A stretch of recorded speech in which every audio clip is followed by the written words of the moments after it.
जय महाकाल। अघोर साधना केंद्र में आपका एक बार फिर से स्वागत है। दोस्तों, आज सबसे पहले हम आपको नवरात्रि का शुभ मुहूर्त बताएंगे। उसके बाद हम आपको कलश स्थापना का मुहूर्त बताएंगे और उसके बाद हम आपको खरीदारी करने के शुभ मुहूर्त बताएंगे। और दोस्तों, वीडियो के लास्ट में हम आपको मंत्र सिद्धि व तंत्र साधनाएं के गुप्त प्रयोग बताएंगे कि मंत्र सिद्धियां कैसे करनी है और किस प्रकार सिद्धियां जल्दी सिद्ध होंगी।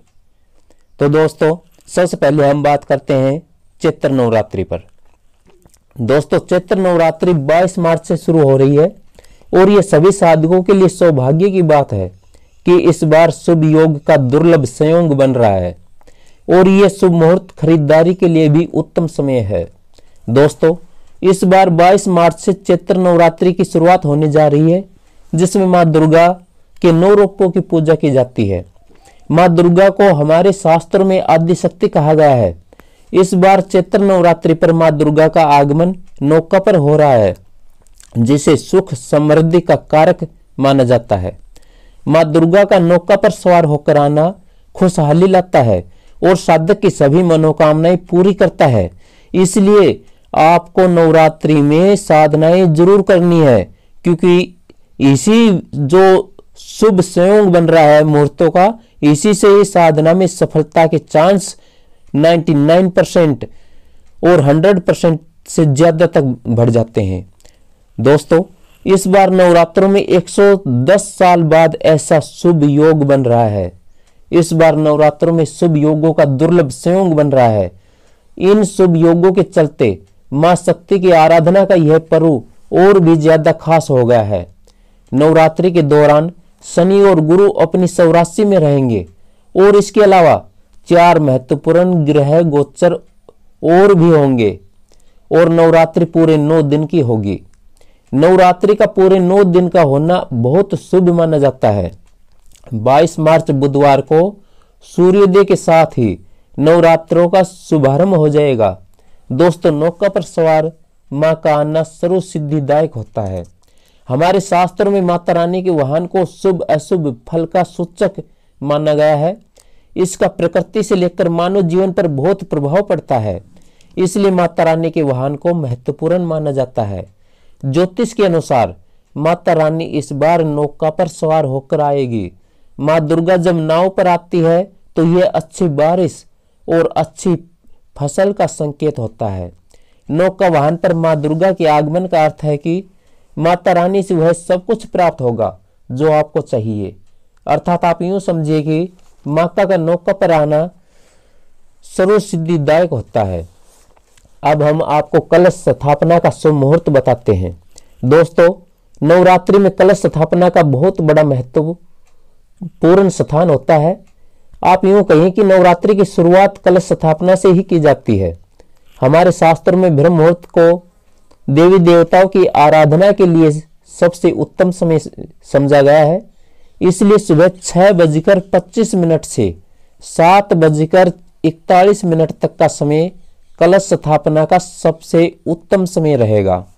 इसके अलावा कलश स्थापना का एक मुहूर्त और भी है।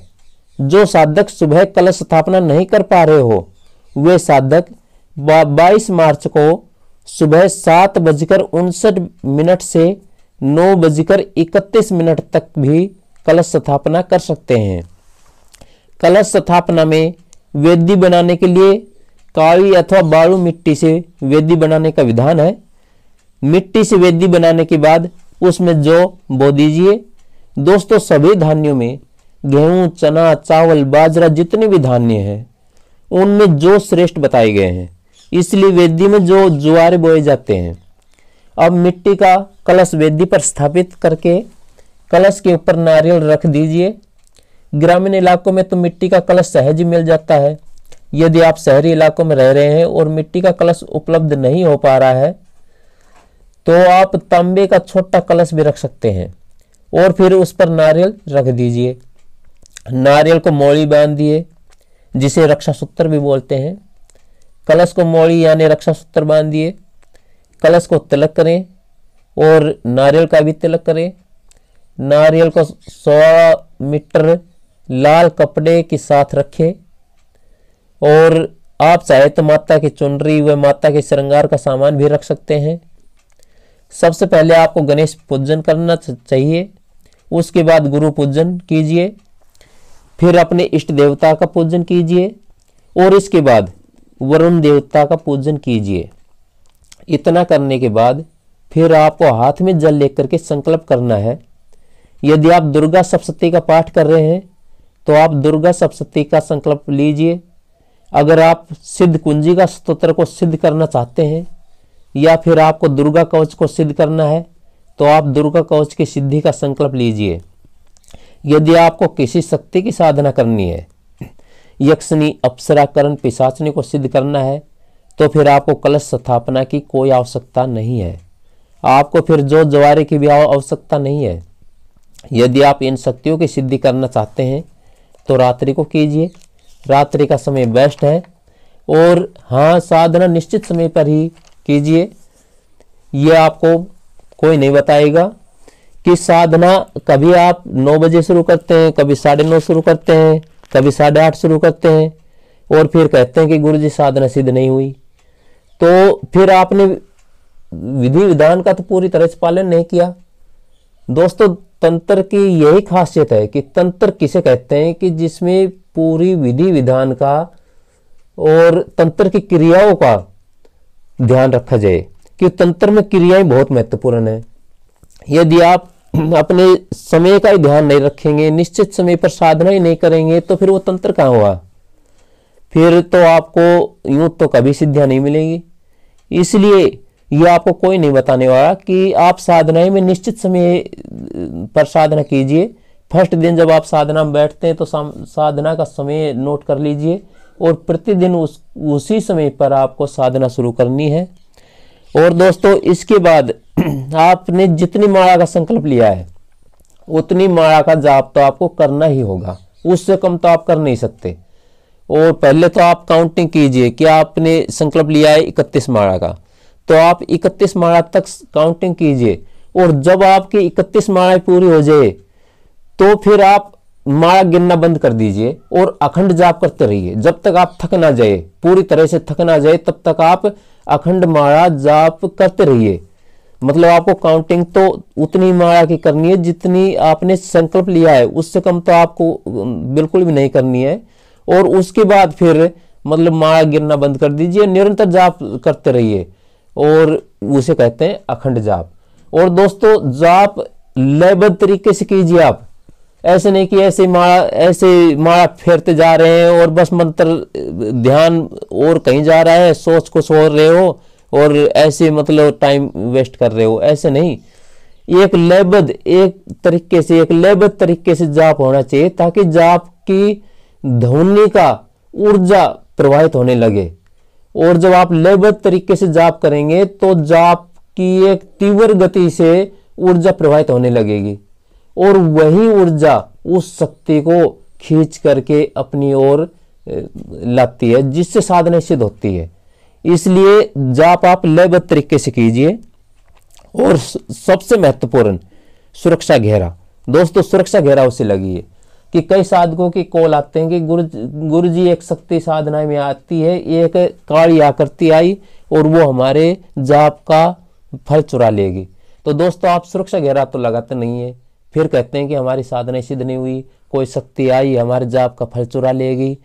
तो क्या होता है कि जब आप जाप करते हैं तो आपकी जो मंत्रों की ऊर्जा है वो चारों तरफ फैली हुई होती है।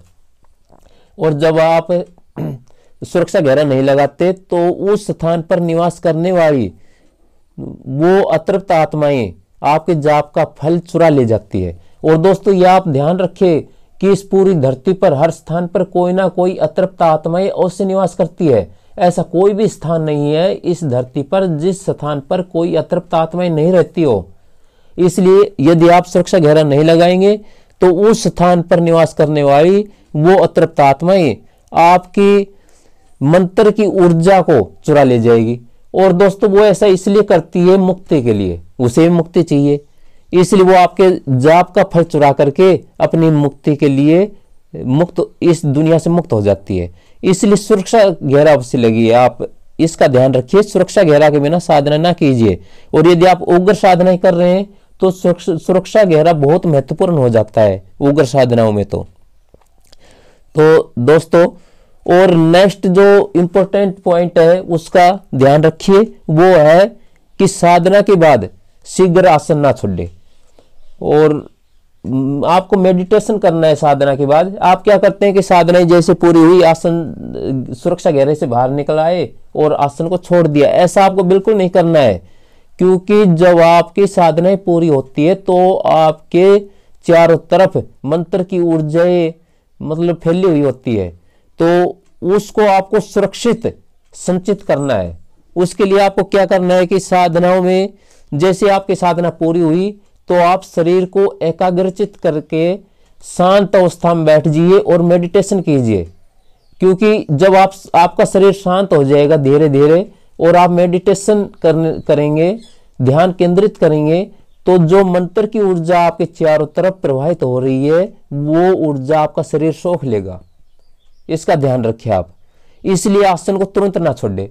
यदि आप तुरंत आसन को छोड़ देंगे तो सुरक्षा घेरे से बाहर आते ही, आसन को छोड़ते ही जो ऊर्जा आपके चारों तरफ प्रवाहित हो रही है उस ऊर्जा को वो अतृप्त शक्ति चुरा ले जाएगी और फिर साधना सिद्ध नहीं होगी। इसलिए साधना के बाद जो आपकी माला, आपका जाप पूरा हो जाता है तो आप 5 मिनट अपने आसन पर वहीं पर बैठ करके ध्यान एकाग्रचित कीजिए, अपने सांस पर ध्यान कीजिए और अपने मन को विचारों से मुक्त कीजिए और मेडिटेशन कीजिए 5 मिनट। उससे आपका शरीर शांत हो जाएगा और उस ऊर्जा को आपका शरीर सोख लेगा। और तो इसका आपको ध्यान रखना है।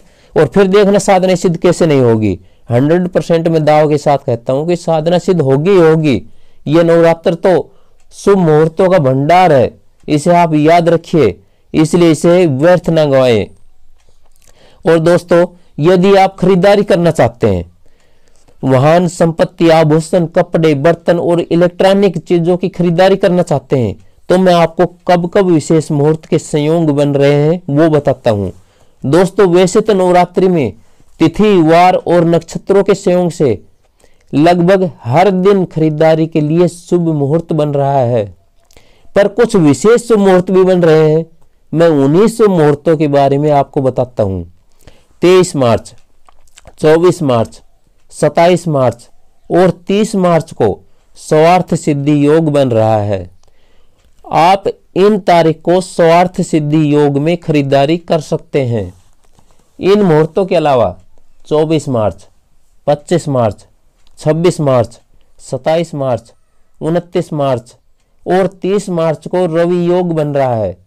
इसके अलावा 28 मार्च को द्यू पुष्कर योग भी बन रहा है, जबकि 30 मार्च को सिद्धि योग भी बन रहा है।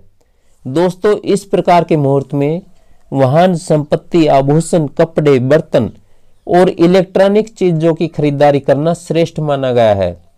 आज के लिए इतना ही। वीडियो पसंद आया तो लाइक करें, शेयर करें, कोई सवाल हो तो कमेंट करें। जय महाकाल।